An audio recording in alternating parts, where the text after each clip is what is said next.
Hi guys, I'm Ashley Grace, the NWA Supreme Women's Champion, and you're watching the Wrestling Rundown.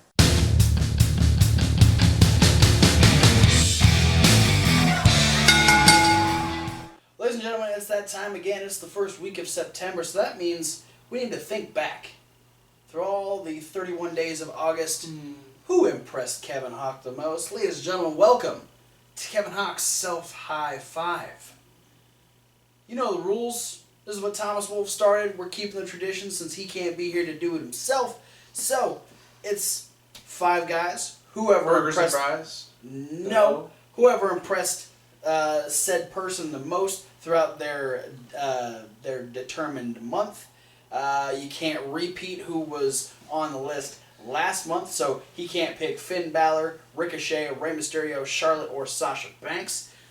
Doesn't matter how they impressed him, it's just how did they impress you, Kevin Hawk. So, yeah, Kevin Hawk... No rules to who I can pick. Exactly. As long as it's...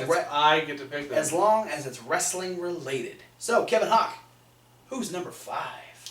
Number 5, I am going to, I think, be the first one to include the Cruiserweight Classic. Hey, I like that. Into the top 5, the new Cruiserweight division. And I'm going to say number 5 is Cedric Alexander. Yeah, it's being a damn good choice. Potentially the biggest breakout star of the Cruiserweight Classic, exceeding everybody's expectations, and having that moment with Triple H at the end of, after he got eliminated. The fact that it was so different than anything we'd seen, like, that was the first time that we had come back from the preview of next week's episode to just the reaction he got, the emotion he was having, and then just to have Triple H have that cool moment.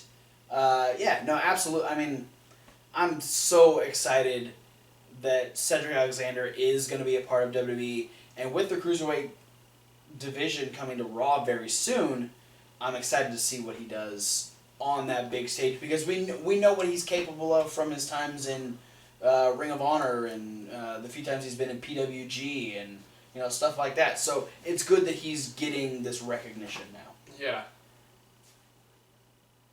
So, congratulations, Cedric, for being the first Cruiserweight Classic member to be on a top 5. Yes. I mean, maybe one of them has been on before, but I don't think not because of Cruiserweight Classic. Ever. So. We don't know. Number 4. Who's number 4? Number 4 is someone that we have not ever once mentioned on the Wrestling Rundown before. That's Ashley Grace. For this month, only a few days ago, she celebrated 1 year as NWA Supreme Women's Champion. Oh, yes. Yeah, this is a lady that you actually got to work with over the last weekend of August. Yeah. So congratulations to you, because holding any championship for a year is an accomplishment, especially if you had to beat LuFisto to get said title. Yeah, that's intense. So that's another first. Not only the first Cruiserweight Classic guy, but the first person to have their first ever only mention on the rundown in the form of the top 5. Yeah. Congratulations. Ha! Number 3. Number 3 was going to be 3 people. Number 3 was going to be a celebration of having a championship for a year. And then I decided number 3 maybe has frequented the top 5 list a handful of times and might need to take a break, step back, and let somebody else pull in number 3. Okay. Number 3 is Heath Slater. Baby! With a assist from Rhino. Who's in 3.5. Yeah. For this great gimmick that's been running since the brand extension, the draft, the brand split, whatever you want to call it, of the undrafted, the hottest free agent, whatever you want to call it. But all the bits he's done, calling out Brock Lesnar, beating Randy Orton, calling Shane beautiful. Yeah, and then in a moment that had all 6 women on SmackDown, and the Ascension, and American Alpha, and the Vaudevillains, and the Hype Bros, and the Usos, and Breezango all in the ring at the same time, and Daniel Bryan, and Shane McMahon, and 2 brand new championship belts. Heath Slater got the biggest pop. Yes. Coming from the crowd. Heath Slater he's been one of the most underutilized guys. I mean, this is a guy who's been in the Nexus. He was in the Core. He's the reason why the Core was spelt wrong. He's had so many different tag team partners. He was part of the Social Outcasts. He's just... For God's sake, they tried to team him with Titus O'Neil. Give the guy a fucking break. And I would have signed him to my brand just for that. You got the team with Titus O'Neil and didn't commit career suicide by leaving? Heath Slater and Darren Young taking one for the team. And now just with this whole thing with Rhino, and he gets the assist specifically for the Heath Slater home interview segment with the Easy G's. Hashtag meet the Slaters. Hashtag Easy G's. Hashtag Slater Country, baby. It is one of the most enjoyable things to watch. It is the SmackDown equivalent to the New Day. Yeah. Which I'm pretty sure is who you were going to put. Yeah. In this. Was it that obvious? No, not at all. I just, context clues. I just put it together. So, congratulations, Heath Slater, also Rhino. And Heath Slater, a.k.a. Portland's favorite wrestler. Yes. Without further ado, number 2. Number 2. Number 2 is Johnny Gargano. Why am I not surprised? Another Cruiserweight Classic guy. Yeah. And an NXT guy. But he's been on the list before. Yes, he's been on the list before. And he gets on the list this time around for having not 1 but 2 stellar matches in a Cruiserweight Classic. Absolutely.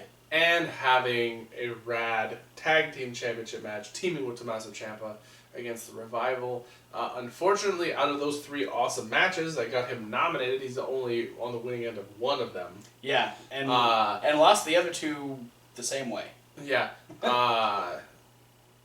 But it's just that big standout moment that's really getting him and Tommaso kind of breaking through that first plateau and onto the getting their own t-shirts and being regulars on NXT and still trying to get their way into the tag team title picture again. And just having like the best storytelling in the first round of the Cruiserweight Classic with him and Tommaso. Yeah. And then having that actually play into their match at TakeOver. Yeah. So, despite the fact that his relatively short tenure as a WWE employee of any kind, kind of getting good things rolling real quick here. Yeah.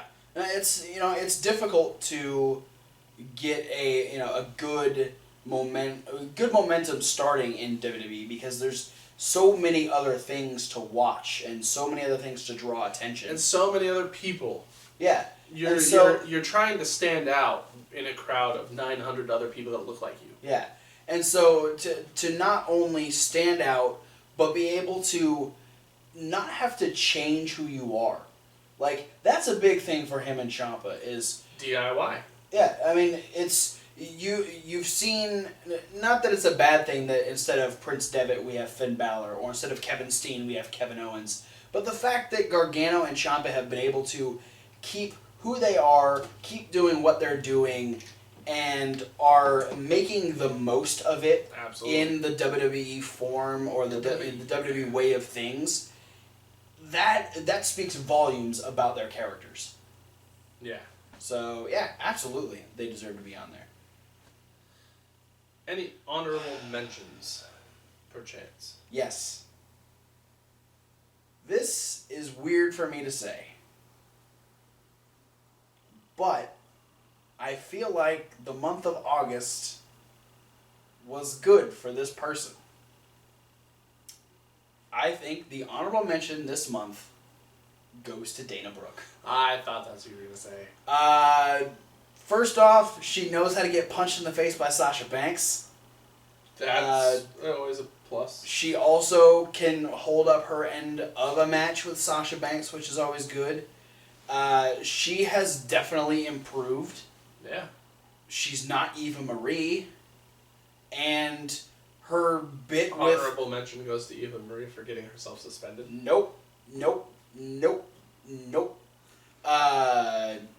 Also, Dana Brooke's little... I kind of hope it continues her thing with the club. I think she fit into the group so well. She has that natural tension with Bayley from stuff they did in NXT. And it's just... August was a good month for Dana Brooke. So, yeah. Except for all the losing. It doesn't matter. Yeah. Johnny Gargano lost 2 out of 3 matches you had him on the top 5 for. So, you know what? Yeah, Dana Brooke is the honorable mention. So, is that it? Only one? Yeah, I mean, I could give... You know what?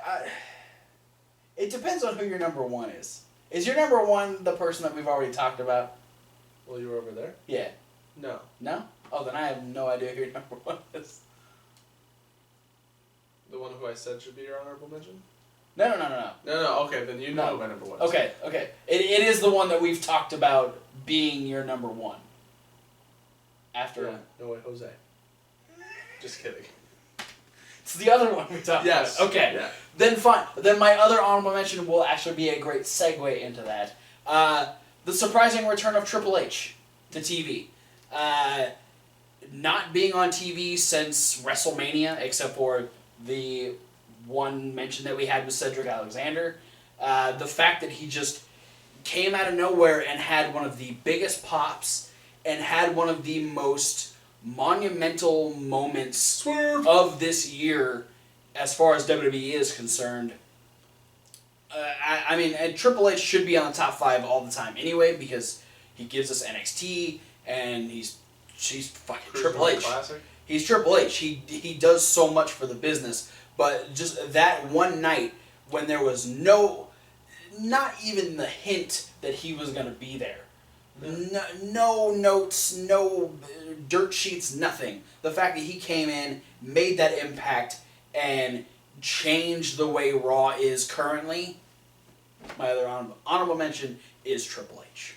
That brings us to number 1, who, got to reap the benefits of Triple H's honorable mention. Yeah. That is Kevin Owens. Let's talk about real quick, not just the Universal Championship win on Monday, the last Raw of the month, but the entire Jericho shtick.